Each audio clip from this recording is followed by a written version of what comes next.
Lero katwogere ku kutandika. Otandika ddi? Okutandika kitwala ki? Nga sinaba kwogera bingi, sinaba kusasulwa kulanga katabo kano. Kana akatabo ka Hamis Kigundu, Success and Failures Based on Reason and Reality. Alina n'akapya nako nja kabalambulira. Ne kano nkasomyeko nakafuna n'omukono gwe mwe guli munda. Ero kakadde. Kakati wiki eziyise nga nnya monitor ebadde efulumya olukalala lw'abagagga ne batya we bazimba obugagga bwabwe, empire zaabwe. Hamu muno ayogera ku systems, being wealthy and being rich, ebyo byanjawulo. Kati otandika ddi? Njagala osome monitor byebadde ng'eraga ate ogobirire ne kino Hamu kyayogerako. Wotunuulira story ya Hamu, bazadde baabwe babayamba okutandika nga bakyali bato. Wotunuulira story z'abagagga kwagalana, ojja kwetegereza nti baava wansi. Kakati bano ba Hamu ku myaka 3 plus alina entandikwa atya. We yatandikira mu bugaali okubuleeta. Feno twali tukyasoma, tuli mu chemistry, tuli mu biology, semanya cockroach bikoze bitya. Nga ba Hamu ebyandibadde ku mitima gyabwe egy'obuganzi bo batandise obbiraba batya. We yandiyonoonedde ssente ng'ali ku myaka 28 ye yayonoonako ng'akyali muto, n'agula byonna ebyali bimwetaagisa bye yali yeegomba mu kaseera ako. Kale kwegamba yagenda okukolawo ensala entuufu nga yalabaalaba dda. Fe we tutuukira ku university tubeera twagala kubeera ne fridge mu room, twagala okubeera ne ka TV. Kakati aliwo ofuluma university ofuba nnyo okulaba ng'ofuna mattress ennene, ekitanda, room yeebeeremu entebe zisofa. Womala ekyo ozotandika okukola ate oba oyagala kukola ki? Kugula mmotoka biki. Hamu yagenda otuuka ku university ng'ebyo byonna yabiraba dda.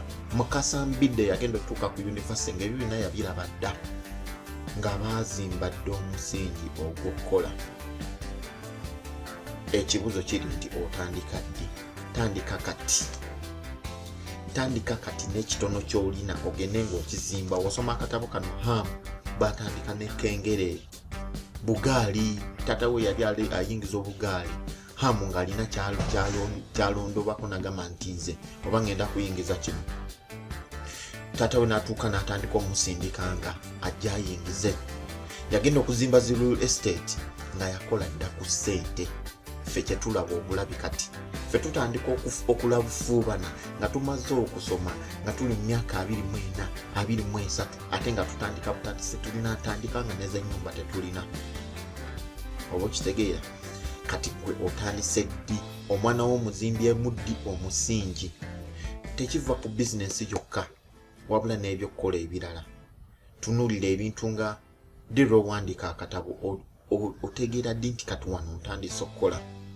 Tunuulira ebintu nga okuzimba, tunuulira ebintu nga okusa ebitone. Omwana we atandika ddi okutegeera nti kino ekitone kye nnina? Azawe we yali ayogera, yayogera gye nvuddewe nga yava buto n'agenda mu masomero, n'asomera ku basale, n'akola ki nga ekitone ky'okuwandiika agenda akizimba naye nga teyeezuulanga. Kyamwanguyira n'okuyimba ne kufuuka kwangu. Yalina muli kyayagala. Mmwe bali abantu abangi ab'enjawulo, sijja kufuula vidiyo eno mpanvu naye njagala osubscribing oteeke mu comment section byonna by'oyagala. Tugenda tandikanga okugendereranga, ngenda tandikanga business obutonotono obw'enjawulo nga wetulaba ki ekyetaagisa obuteekamu nga we mumpabula nange nga wenteekamu, tutambulire ku mugendo gwe gumu. Tugenda kubeera ne business ya juice, business ya mobile money, business y'enkoko, okulima.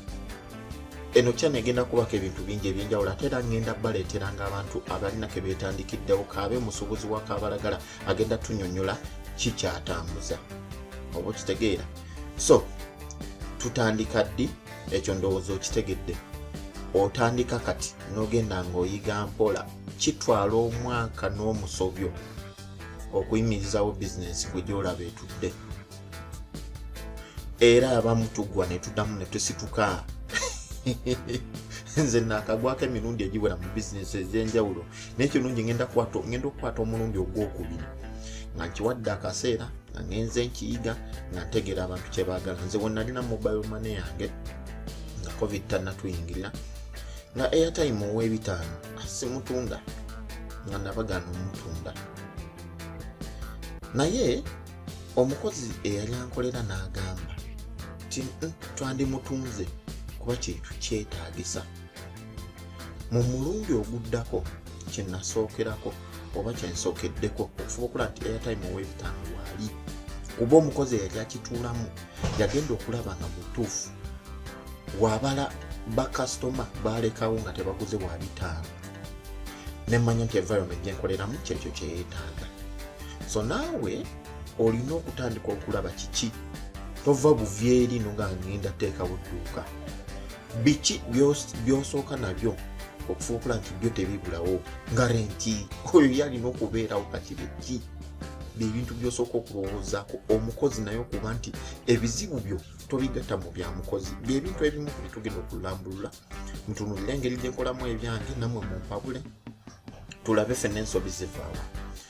Subscribe to this channel, ebintu bingi byogenda okulambula. Tusisinkane mu video yaffe eddako.